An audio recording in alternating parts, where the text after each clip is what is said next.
This area Real Estate Investor Association, our official podcast. I'm Bill Gross. We do this every Tuesday, 3 p.m. Pacific, 6 p.m. Eastern Time. We talk about all things real estate investment, whether you're a brand new investor or you're an experienced investor. We're here to help you make more money in terms of more income and to build your equity and your wealth. We often have guests. Sometimes we have more just content or talk.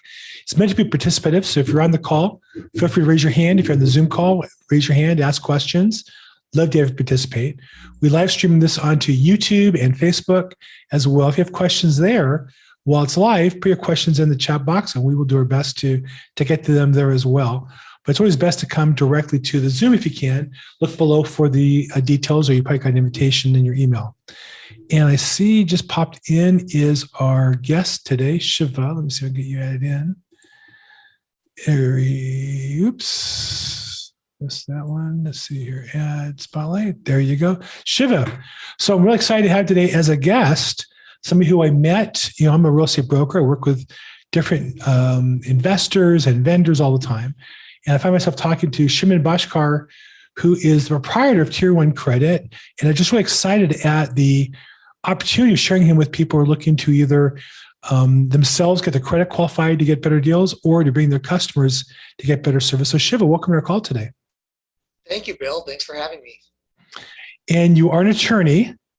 I am, correct. But we're not giving legal advice today. Today, we're just talking about the business. But just FYI, so just in case anybody's allergic to attorneys or whatever, we have a real attorney on the call. Give us a little background, Shiva. Where are you from originally and how did you get into real estate credit? Sure. So I'm a native of the Los Angeles area. Grew up in Torrance for those who are local, and ended up at UCLA for college. And then Whoa. Did you tell me that already and I missed that? What happened? Yes, I know. Oh, crap. Okay, sorry, guys. I'm sorry, Next week, we'll have... I'm sorry, go ahead. No, we had to. So yes, Bill went to the other wonderful school, USC. But anyhow, so yeah, went there. One merely went to UCLA. One is a Trojan, just FYI. Go ahead. Fair enough. I'll let that one go. Little grammar. Go ahead. I'm sorry. So long story short, worked not in the consumer legal space, worked, more corporate, representing companies, all of that sort of thing. But I had my own credit issues from law school, more specifically, a lot of student loan late payments, which I think for folks who remember what the economy was like, Bill, obviously you were in the middle of it, 2008 and 9 and 10, that time frame. Obviously it was pretty difficult for people coming out of law school, or I guess anywhere else even more, to obtain employment. And so I had some student loan lates and whatnot. And my now business partner and close friend, Anthony Budry, who I grew up with actually, he came from the mortgage world. And long story short, he used to work with another attorney and help people with credit issues besides doing mortgages. And he knew how to get this all sort of cleaned up. And then after that, a few years later, we were sitting there and we said, you know what, that was pretty impressive what you did. How could we go about making that into a business and using my legal knowledge and, some of the expertise he had built to put this together? And so that's how Tier 1 started in 2017. And, we work with consumers in various states. We also litigate cases. So we've sued Experian, Equifax, Wells Fargo, different banks and debt collection agencies. So we look at someone's credit report and see if there's something we could sue over to try to get an item removed and get it cleaned up. Most times, as I mentioned, Bill, as you know, there's usually not something we could sue over. I mean, these guys would be out of business if we sued them every time and won money. So most times you could sue, but you do have options. And if we can't sue, then we've got a range of tactics we can apply and help people get their scores up so they can, most commonly to buy a home. That's the number one we get. Number two is refinance. Although not right now, perhaps. And number three would be funding their business. So yeah, that's what we do. So there's a lot to unpack there. So let's go back a little bit. And I want to set the stage. Anybody on the call, even if you don't need a better credit score for whatever reason, if you're an agent or you're an investor, you're always in the business of helping other people. And so you think of Shiva as a resource to help you maybe get a deal done that otherwise you can't get done. That's why I have them on the call. I don't have any credit needs, and my credit's maintained. But I also did a lot of the things that Shiva does for customers. I used to be in the lending business. And so for me, I would file small claims matters against Bank of America and Chase when they made mistakes. Most people don't have the courage to do that when they call on the phone. And they'd call me and they'd say, well, you don't have legal standing. I'd say, well, you've been sued. You can come to the court and tell the judge that, or you can correct your mistake. I don't really care what you do. I kind of like bringing you to court, but if you want to fix your mistake, go ahead. And they would oftentimes back off. Most of people have the courage to do that. And that's why you have somebody like Shiva to help you, to stand at your side and to walk you through the process and stand up for you when these banks and institutions just want to roll you over. So let's talk about what's the most common kind of credit repair things you do. What would be the line items that somebody would discover and say, I need some help. Can you help me with that? What's the kind of things you work on most? Sure. I'd have to say, Bill, the most common item is collections, and specifically the two that I see a lot are medical bills, right? There's unbelievable. Yeah, always. Medical is number one. Unbelievable. Number two is probably, I think we've all had it, especially for people who are renting. You had the cable box or internet equipment, and then you move, and did you return it? Did you not return it? That whole situation that gets put in collections. They never bother to contact you. They just throw you in collections. Right. After that, the very common, but still ones are credit card charge-offs and then auto repos. And these are people who ran into financial trouble. Maybe they had a divorce, business went under, lost their job, whatever. Now they need cleaning up. But collections by far are number one. Late payments are probably number two. Late payments are a very mixed bag because it's very binary. I mean, either you were late or you weren't. Now, there could be good reasons that you were late, but that doesn't necessarily change the fact that you were, right? Unless they messed it up and didn't process it. So lates can be removed. They're tricky, but collections are where we get a lot of, collections, lates, charge-offs. That's where we do a lot of damage for our clients. Yeah. So let's start there. Let's start with collection. That's what I've been involved with most, where, I'll never forget. I went to, I sprained my ankle or something playing basketball. I went to Cedars-Sinai emergency room, and you walk in, it says Cedars-Sinai, and you go in and there's a little thing that says Cedars-Sinai. You wait in line at the hospital, and they go in and you see a doctor. And I get this bill in the mail for like $4,000. And I said, well, hold it. I went to Cedar because you're a preferred provider of my insurance. Oh no, we didn't provide the care. Joe's Medical Service did. And I said, but I never agreed to sign Joe's Medical Service. And they said, yes, they did. I said, well, we can have a judge decide whether or not that paperwork you had me sign while I'm in agony with a sprained ankle in the emergency room, whether that stands up or not in court. And again, I found that they would back off. What's the common scenario that you find medical bills that go to collection, and then what can you do with those to correct those? Well, we have one piece of good news that's a recent change that's happening, which maybe you heard about, Bill, which is medical bills under $500 will not appear on the credit reports anymore. Wow. As of, I believe, March of next year. So those really small nuisance bills will be gone. And if for some reason you paid the medical bill, right, you pay the doctor's office or the collection agency, it'll be removed automatically, which is good because, as we know, the mortgage FICO does count paid collections against you in many cases.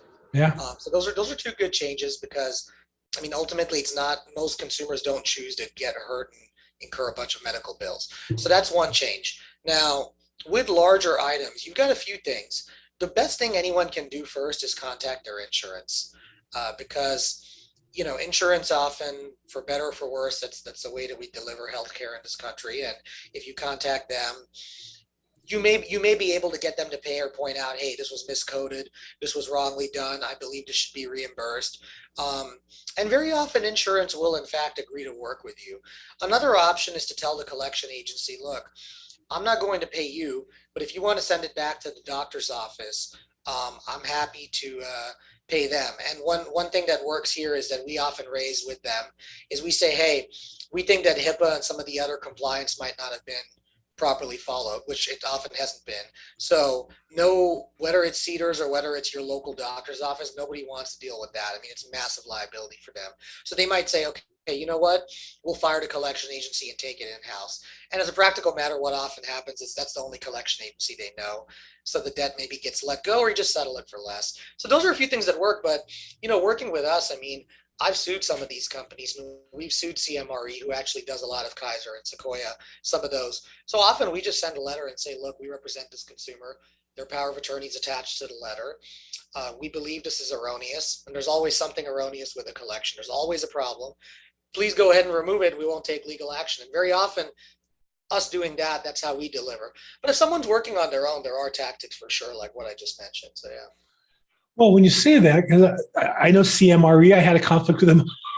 I feel like I'm reliving my whole life here. But when you're older and you have medical expenses between me and my wife and daughter, I think there was a time when the insurance companies were just irresponsible in their billing. And in particular, one of the institutions I was with was behind and didn't do the paperwork right, and that reflects on us. And so there one in particular where I would just keep sending them letter after letter after letter, and they would go back to the hospital, and the hospital send it back to them as a collection, come back as a new account, back and forth, and ultimately it does require threats. On the flip side, I'm sure they want to take the easier cases. They don't want the ones where people are arguing. They want the easy ones that are no contest, so they can then turn them over to collection.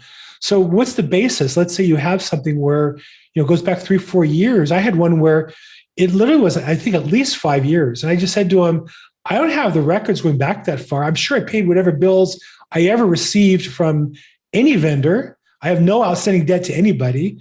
Why wouldn't have paid that bill? I have no idea. But I can't go. You didn't contact me for the last 5 years. Yes, on my collection, and I had not been on for the last 4 years. So my only defense was, I don't really know what to do at this point. What can be done at that? What are the options? Sure. Well, the thing I would say, Bill, is ultimately when it comes to debt collection, the burden, if you want to call it, as we would say in court, the obligation lies with the collection agency. So they need to provide you with proof that you owed it. Now, obviously, if that jogs your memory and you say, okay, you know what? Yeah, I remember. That makes sense. Okay. Then your option is maybe call insurance, see if they can help you.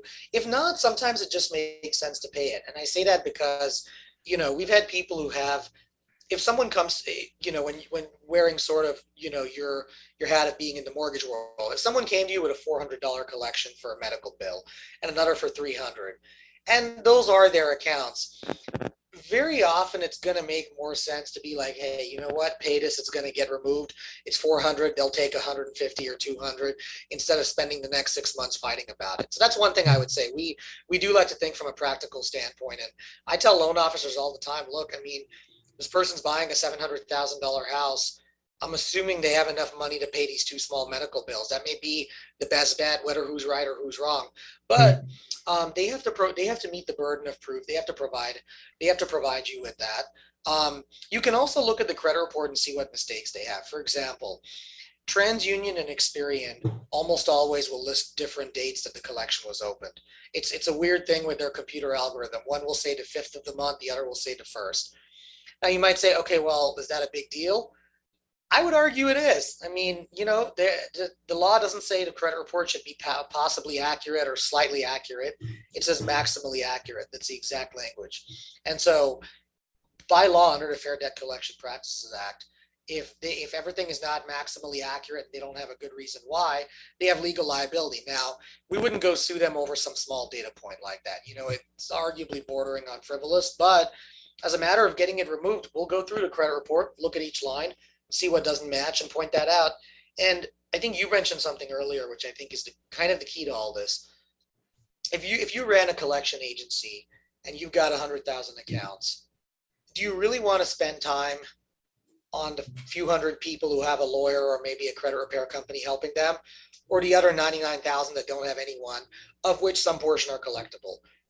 All the time they spend fighting with us is time lost and revenue lost for them, or I should say expenses increase. They don't want that. So often it's just a tug of war and they back off. And then the final thing that I'll add to medical collections is there was a series of changes implemented by the the CFPB, the Consumer Financial Protection Bureau, for anyone who's not familiar. And basically, what the CFPB said is collection agencies could communicate with you by email and by text message. So, Bill, if you have someone open a collection account on you, they're now allowed to email you if they do have your email or they have your phone number.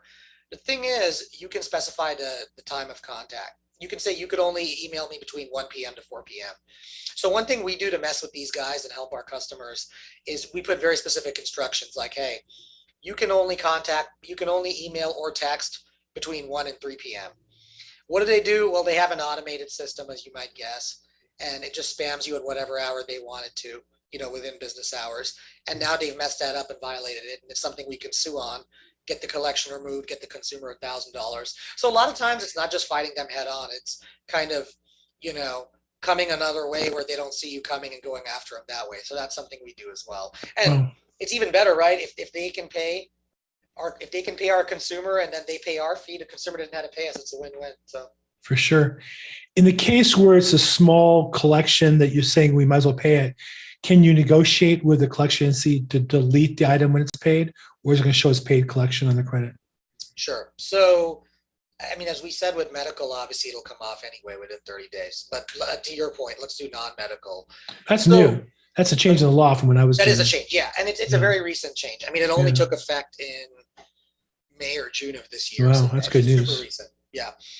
It was an agreement with the government, the credit bureaus, and the collectors. So what we do, anyone who wants to negotiate deletion, all you have to do is just come out and ask for it. Say, hey, will you delete it? Now, the reason why the answer is often no, this is not as widely known. There's an agreement between the credit reporting agencies like Experian, Equifax, TransUnion, and the data furnishers, meaning the collection agencies and the creditors, right? And they're not supposed to delete accounts in exchange for payment. And the reason is because the credit agencies want as much data on the credit report as possible. That's what drives the value of the reports. If you did have a collection open, then it's gone. Their view is it reduces the value of the report. They don't want it. So these guys have signed an agreement not to delete. But in practice, we all know, debt collection is probably not the most ethical industry, and they often don't honor that agreement with the credit bureaus. If you ask them, they often will remove it. Now, if they don't agree to remove it, what could make sense, in our case, if we know it's a collector we can remove, we'll just say, look, if you want to pay it, pay it. If you don't, no need to. We can get it removed either way. But if you're working on your own, you can always tell them, okay, fine, I'll go ahead and pay you. And then you go dispute the debt after with the credit agencies. If it's not, you just point out all those little discrepancies like I mentioned. Maybe you file a CFPB complaint if it's not removed. You do have options if you pay it and it's not removed. Thing is, if you're trying to buy a home, obviously all this takes a few months, so it's not. Right. Yeah, it's a challenge in trying to do it in the process. That's why we try to tell our buyers, get pre-approved ahead of time, see what your credit is, and then now you have your credit score. You can decide if you want to work on it. And while you're shopping for a house, you might get your credit score up, but it takes time. Sometimes it takes time to find the house too. So, make time work for you instead of against you. Hey, just FYI, I can talk to Shiva all day long about this topic. I find it interesting. That's why I invited him on, but it's meant to be participative. So if you have questions, feel free to raise your hand or put it in the chat box if you're on the Zoom call live. We'd love to have you come live. Or if you're watching on YouTube or Facebook, we're live streaming it right now. If you put questions there, we'll be able to pick those up there as well. So feel free to ask your own questions. Again, I only invite on, my only criteria for guests is I find them interesting. I'm not getting paid. You're not getting paid. So we better enjoy time together, which I have so far, Shiva, despite the rough beginning about your education. And once I get over that, smooth after that. Perfect. It's been pretty smooth despite that whole fiasco, the whole UCLA fiasco thing. So what's the typical profile of customer you work with? I'm sure you have a wide variety, but like what's the fat middle look like? What's the most typical customer who's soliciting you to or hiring you to clean up their credit, or the realtors bringing you the credit? What's the customer most common? So most commonly, Bill, it's a person with multiple negative items. So I think earlier I mentioned someone who just has a random late payment or something of that nature. We do get those people and we do help them, of course, but the bulk of people tend to have between 3 to 7 derogatory accounts that they need addressed, right? That's what it tends to be. I do get probably 25-30% that have more than 10 items, And plenty of those people will eventually go on to buy a home, but it's a much longer term trajectory. There are 3 to 7 items, mostly collections and charge offs. My typical advice is, hey, let's fight the collections. And with credit card charge offs, it's very possible to remove them. But normally I tell people, call them up and settle it for less. There's 2 reasons. First is, obviously, if you owe money, you can get sued. That's, legal risk is significant. And from being on the mortgage side, a judgment is a real headache to have on a borrower's report. So I tell them, get it settled so that you reduce legal risk. And number 2, we use arbitration to help get credit card charge-offs removed. So we find the errors, and then we go to these companies and say, look, we can arbitrate this, but as per the law, you guys have to pay $4,000 to $6,000 just in arbitration fees plus your legal counsel. They often don't want to, especially if the account is paid. So they're like, okay, fine, you pointed out the errors, we'll remove it. Problem is, if you do owe them money, they can come back, and especially if it's a company with resources, a Chase, an American Express, they'll say, okay, fine, we'll arbitrate it because we want to send a message that you don't get out of paying us debts. So for that reason, I do recommend people settle the charge-offs. Collections we can often remove without it.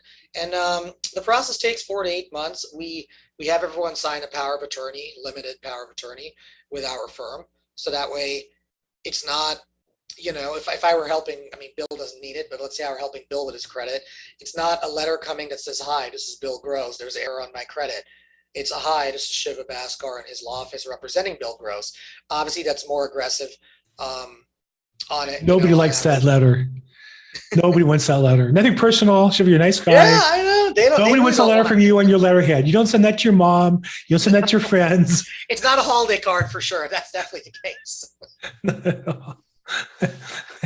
So let's talk about the price. I don't mean to be crass, but at some point it becomes a business. And I think your price is reasonable. And actually, I think that's a selling point. So if I decide I have 3 to 7 collection items, I want to buy a house, I want to get my credit score up, I want to come to your company, tier1credit.com. What's it going to cost me to get this process fixed up? Sure. So the first step is you would go through a free credit report review, which costs you nothing. Whether we're able to take you as a client or if we're not, which I'll tell you, there's certain cases we cannot, we're going to let you know. That doesn't cost you anything to find out. I don't do these consultations directly unless, someone like yourself as a favor says, hey, I have a special borrower. Okay, sure. But typically our team, our legal assistants are doing all of that. They're all trained by us. We charge $50 per account per credit bureau after it's removed. That's for collections and charge-offs. So let's say you have that medical bill. After I get it removed from each bureau, you pay us $50. So $150 if it's off all 3. That's for credit cards and for collection. Now, for auto repos, obviously it's a little more involved. There's just more moving parts, more notices and all of that. We charge $100 per account per credit bureau. Now, we do have an initiation / setup. It's a case management fee. Basically what that covers is, okay, we have to prepare letters and correspondence. Perhaps we have to call these companies. We have to do different things. All of that we charge $377 for. And if we don't get anything removed for you, that comes back to you. But we want to avoid that situation both for the consumer and for ourselves. So we're pretty particular that, hey, if we know, like if you have 120 days late on your mortgage, odds are that nobody's going to be able to do anything about that unless you have proof that you were in fact paying on time. Situation like that, we might say, hey, here's some other ways to improve your credit. It's no point taking this case because you're probably not going to get it removed. So we're very realistic about what we take, which I think is good for clients because he doesn't give false hope. And whenever we can't take someone, we give them other avenues to pursue. And then they pay us as things get removed. And I do also have a flat fee plan, which is, it's very easy if you have a lot of items for that bill to run up, right? You have 10 or 12 items. Now you owe $2,200, $2,300. We cap the fees normally at $1,597 or sorry, $1,497. So after you've paid that much in the setup fee plus the deletions, we don't charge anymore. Likely that number will be going up, full disclosure, just because of the work involved. But sure. The point is, we try to keep it affordable for people. Yeah. Do you recommend somebody looking to buy a house to start with is a credit report through you, or they get it on their own, or how they get the free credit report? So there's a couple ways, Bill. So one is, I know you have loan officers who you have listening to this, and you were one yourself. So one is obviously the loan officer reaches out and says, hey, can you help my customer with their credit? In that case, if the customer gives permission and the loan officer's the lender allows them to, the loan officer can send us the credit report, and we know how to read the tri-merge in our sleep, I suppose. So that's one option. Option two is we actually work with a company called Smart Credit, smartcredit.com you can go to. And they provide excellent credit reports. The founder of Smart Credit is a former executive of TransUnion. They've got a great format, and we can get those reports for just $1. It's $1 for 7 days. After the 7 days, it does not charge you. That's the website. Yeah. And so what we do is we have a link, and we give you the $1 report, and we can look at that. And that way, if we could not take you as a customer, you didn't spend a bunch of money to find that out. If we could take you, then you're happy and we can do it. So that's what we do. We have you get the report from there. And that's basically how it works. Pretty straightforward. Do you want to give me that link, or should they contact you if they're ready to get the link, or what's actually get in touch with me, because we used to put the $1 link online and then just on our website, and then I had a bunch of people just going and using it to just get it. But anyone who wants it or wants to check it, please reach out. And one thing we do require in the program, I should mention, we need them to keep Smart Credit active at $18.97 a month while they're in the program. And the way I think about it is, Bill, you mentioned your basketball injury. You wouldn't have wanted the doctor to go do some work on you with no x-ray, right? Pretty bad idea to just go in there blind. Well, the credit reports are x-ray. We need to see what's on there and what it looks like, and keep people updated, which we do every 45 days. And we send them a video as well as a write-up of what's happening. So we have them keep their credit report active. And I'd say for anyone, even if you're not needing credit repair, you just want to check it. I think everyone should go to annualcreditreport.com once a year. Right now, you can actually get them every month, because since the pandemic, they implemented that, but I think it's going to go away. Annualcreditreport.com. This is as per federal law, the 2003 FACTA law. You have to be given your credit report at least once per year. And the CARES Act changed it to once a month, when they implemented that. So you're entitled to your. So you just go to the request your free credit reports button, and you put in your info, and they help identify you, and then you get a PDF of your report. One thing I will mention, Bill, this website, whether intentionally or unintentionally, is not always the best functioning one. If for some reason someone has trouble getting them online, there's a mail-in form they can use to get it mailed to them, because for various reasons it doesn't work sometimes. So that's one thing you can do. And the other one is Credit Karma. CreditKarma.com will give you Equifax and TransUnion for free. Experian.com will give you Experian for free. So yeah, sign up with those and just monitor your credit. Even if you have good credit, all it takes is one random late or some collection to pop up and it gets hit. It's good to keep an eye for sure. Right. Yeah, definitely. It's been a while, and you have different accounts and you stop using them. I know personally, there was a time I had a bunch of, when I was driving a lot, I had a lot of gas credit cards. And I just realized they all want to go electronic, and then somehow the bill would be in spam, and then I get a late notice in the mail, and then I just canceled. I didn't cancel them. I just stopped using all of them and paid them all to zero. And for all I know, there's one that's trying to collect me. It's going to cost me $5,000 in fees trying to get it fixed. But these companies, it just seems like they can be reckless in their in their execution, and it takes being proactive to avoid this problem. So some great solutions there. Great. Free annualcreditreport.com is another good one. Thank you for sharing that. Okay. So again, I don't see any questions in the YouTube, and I don't see any questions on the online. So, so you're saying that in a person who has 3 to 7 items, it's really about a 4-month process to kind of get those things. It doesn't have to be, but you're just saying generally that's I'd say 4 to 8 is the timeline, that the guidance that I give everyone who has that. And if they have more than 10 items, I tell them probably 8 to 12 months. And the reason that I say 4 to 8, Bill, is, the middle point of 4 and 8 is 6, right? And I would say with collections, very often we'll have some that are removed in month 2 or month 3. Others may take longer. The credit card charge-offs can take a little longer. But yeah, 4 to 8 months is also the time range I suggest for another reason, because a decent number of the clients that come to us, from someone like yourself, because they need to buy a house, a lot of them, in addition to damage credit, they don't have a lot of active credit. Maybe they don't have the secured credit card or other loans or accounts. And the issue you run into is, okay, let's say that I get those collections cleaned up, right? I get those 3 or 4 items removed.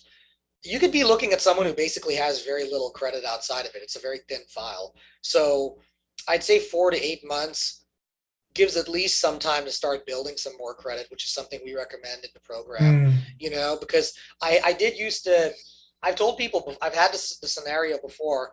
There were two collections on there. I know I can remove these. We get it done. They're done after 2 months. They're so excited. And they're going back to the lender. But we're like, wait a second, this person has no credit cards and no loans open. They're right. basically a blank file. And the lender is looking at them like, you know what? You have to go and build some credit. And then they come back to us and we tell them. But from that experience, we learned to kind of give people this feedback up front and tell them to take a little time. Because, yeah, if you have trouble with credit, you might be staying away from it. And then you have a problem. So, yeah. So it sounds like anybody's looking to buy a house next year should be looking at the credit now and get started on it, see what the program looks like. And if you need to build some good credit, you can add to it. If you just need to get rid of the bad stuff and do that kind of maintenance, it's the time to do that. That's great advice. Correct. What do you, so let's step away now from this product and service. I don't see any other questions or else I jump in.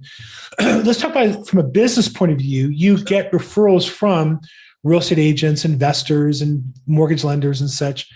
What are the common denominators of those that you see that are successful in implement your service effectively versus those that not? Like if you're coaching somebody to be successful in real estate or mortgages, what are the common characteristics that you see? Sure. Well, as you know, I'm a real estate investor myself as well, independent of this. So I suppose from that end, we see some commonalities. You know, we interact, as you might guess, Bill, with, as you said, with quite a few loan officers. So I've seen the whole gamut. Um, I'd say with the ones who seem the most successful in my experience tend to take a long-term approach. And what I mean is, I think we talked about this once, but 2 years ago or a year ago, when I mean, consumers were falling from the sky to do refinances and loans. I mean, you could be, however good or bad you were as a loan officer, you'd get someone. I think the people who've lasted in this business, and I have the pleasure of working with some of them on the credit repair side as referral partners, they seem to take a long-term approach, meaning if they've got 20 prospects come in this month, let's say, and 4 of them are not ready on their credit, 3 need to save for the down payment. They do a good job of managing and staying in touch. They say, okay, you know what? You need to go work on your credit. Or maybe they know what needs to be done and they tell them themselves. The other person, maybe they say, hey, you need to save this much. So here's a plan. They take a very long-term approach. They don't just look at every person who's not ready right now as, oh, there's no point. Why am I wasting time on this person? Because I think they understand that that person eventually will be ready and they'll probably remember who helped them, especially if you stay in touch. And B, that person might know someone else who needs help and it'll stand out in their head. I mean, I can't tell you, Bill, how many people have come in the door, not from a loan officer, but off the internet to us directly and told my colleagues, hey, I contacted a bank or a loan officer. I didn't qualify. And they basically ghosted me or just hung up or didn't help me at all again. And that's stuck in their head. And as you might guess, they're not going to go back to the person who refused to pick up the phone after they denied them for a loan. It's one thing to deny, it's another to just hang up and refuse to talk to them. So successful people take a long-term approach. I think they genuinely care, as we do, beyond just a transaction. They want to see this person succeed and move forward. And I think if you have that spirit of both caring and staying in touch, which, I mean, today with all the CRMs and technology we have, as you know, it's very possible. I think those are the two common denominators. I mean, I have one thing that we do for every loan officer we work with. We put it in our contract that update I'm sending every 45 days to the client, it also is going to the loan officer or the realtor, and it's in the agreement. If someone doesn't agree to it, then we cannot take them as a client. It's just not something we're going to do. We'd rather keep the relationship with the loan officer and work with them than take someone who's not reasonable there. So the other thing I'd say specifically, if you're working with our program, is use those updates or what we're telling you as a chance to kind of stay on it. I mean, I have people who are in our program who go and they pay their credit card late while we're working on their credit. Obviously not a great scenario. If you're a loan officer, you'll get a quick update. You can tell them, hey, try to keep your cards on time and stuff. So just staying involved is really what it is. And I don't think, Bill, this is kind of a sort of misconception with some of the loan officers.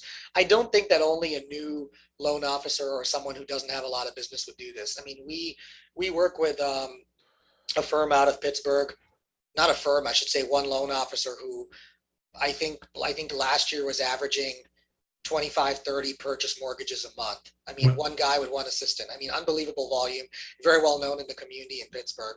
And he sends us people all the time, but his team finds a way to stay in touch with all those people and do it. So just stay in touch and care. And that's how it works. Yeah. It's so interesting because real estate agents will struggle, or mortgage officers will struggle with content for the social media. It's like there's an easy contact with your customer that's like a layup, right? You're calling them saying, I got this update in your credit and all's good, or here's something we should talk about. It's such effective communication, just doing your job. You don't have to really look for anything fancy to talk about. That was kind of right in your face. Yep. Yep. Well, let's talk lastly about real estate. As a real estate investor, what do you invest in and what are you looking for going forward? Sure. So we buy multifamily properties. That's apartment buildings here in Los Angeles. I'm part of a group called LME Investments, for anyone who's familiar. We own a number of units, primarily in South Los Angeles and surrounding areas. And we manage in-house. So, I think there's great outside property managers, but sort of our extra strategy, that's us, has come from our ability to manage in-house. We buy apartment buildings with under market rents and that need some tough love, and that's me. Yep. We upgrade them over time, and that's basically what we do. So that's what we focus on. 5 to 15 units primarily, value add. Always looking, and we also, always happy to chat with other local investors, anyone who's in the game themselves or interested in getting in, and happy to share what we know. Yeah. I know obviously there's a variety I think there's one thing I'd say is there's no bad real estate market. I think every market in the country you have potential to do well with. I think Los Angeles presents some unique challenges with rent control and, everything else, but we've learned to work through those. So yeah. Some unique challenges. That's a great phrase. Yeah. Quite a euphemism, right? Yeah. So you're covering the whole board here. You're an entrepreneur, you work the credit business, and you're an investor as well. And then, so as an investor, is your role, are you a partner in it? Are you a passive investor? Are you an active investor? What's your role in that? Both. So I'm a partner in the firm. So I help deal with investor relations. So, meet other investors. I mean, certainly I guess by virtue of the job, the occupation I'm in, know a lot of maybe attorneys, a lot of doctors, other people who, might want to invest money passively. And I do so with my own money with these deals as well, and connect with others. We work with a lot of RIAs, like financial advisors and whatnot as well. If they have, clients who are looking for alternatives, high net worth folks, we work with them. And then also on the legal side, obviously here in Los Angeles, whether it's dealing with, if there's a legal issue, if there's needs for evictions, if there's needs for other things with the tenants, help on that end as well. Our goal is to operate these properties well and hold them for the long term. You bring in, do you offer for investors who are accredited only, or do you work with non-accredited investors? We started out working with non-accredited. At this point, it's pretty much all accredited. Traditionally our minimum has been 50. It's a syndication, as you're familiar with. So some of the properties, there's a single investor that we partner up with. We put some money, they put some money, we buy it. Others, it's 50,000 per person. That minimum is likely going up, given that we work with RIAs and they have a lot of higher net worth people. But yeah, we work with passive investors. The investors are in LA and out of state as well. I'd like to say that we're probably one of the few groups that's sort of out there and open in that sense. There are some massive landlords in LA, including in our areas, but not as many of them offer a $50,000 or $100,000 ticket to come in. A lot of it is private equity or, family or whatever. So yeah. Right. Well, great. Well, look, I've enjoyed it. I don't see any of the questions. If somebody wanted to reach out to you to talk to you more, either about Tier 1 credit or investment opportunities, what's the best way to contact you? Sure. I'm going to drop my email in the chat. It's shiva@tier1credit.com. Please go ahead and shoot me an email there. Love to connect with anyone, really. We really enjoy meeting other investors, other real estate professionals. I think one thing I have to say as both an investor and from credit repairers working in this industry genuinely, and I'm not saying it because I'm on a realtors podcast. Like, there's a lot of great people in this industry who really want to help. We've seen it as an investors and in credit repair, and so I'd encourage anyone who's out there, reach out to the real estate professionals, the people in your community, and get to know them. And anything we can do to help you on that journey, we're happy to, whether it's with credit or with investing. Last question. Where do you network? Do you go to other, besides coming on my podcast, I appreciate today, do you go to any regular events monthly or weekly that you network with other investors at? So I'm part of a wonderful organization and based in the South Bay, but it's kind of all expanding. It's called Preferred Networking. Colleen Valdez is the founder. And so we have a chapter which meets online every Thursday. And so we've got different people in the group, realtor, loan officers, estate attorneys, all kinds of stuff. So we support and collaborate with each other. Also more recently started getting involved with the LAX Coastal Chamber of Commerce for anyone who's familiar. The chamber in general is just a fantastic organization. I was at the get together for West Hollywood chapter, their yearly gala in November. Wonderful organization. And we actually met a major apartment developer in LA who's a member, but chamber is excellent. Preferred networking is excellent. And I think those have been two of the places we've really met a lot of good people. Fantastic. Oh, well, look, I really appreciate your time today, Shiva. Thank you so much for sharing with us about credit, about real estate investing, offering yourself to be available for more. I really appreciate reaching out to you today and look forward to working with you going forward.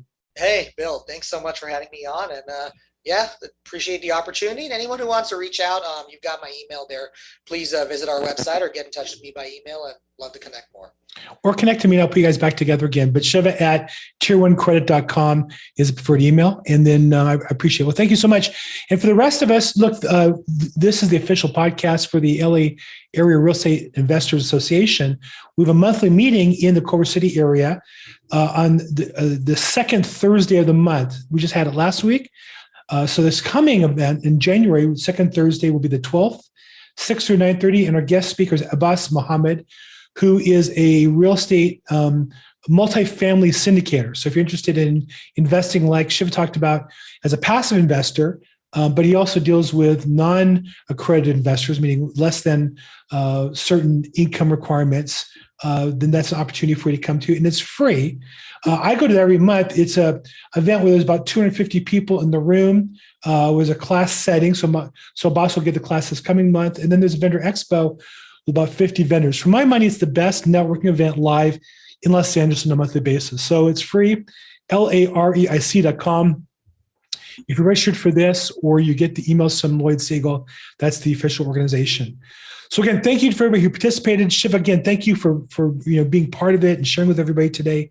Appreciate you guys' time. We'll see you guys next week. Every Tuesday, 3 o'clock Pacific time, 6 p.m. Eastern, and we live stream it on Facebook and YouTube. If you like it, please put like or subscribe. We'll see you next week. Thanks.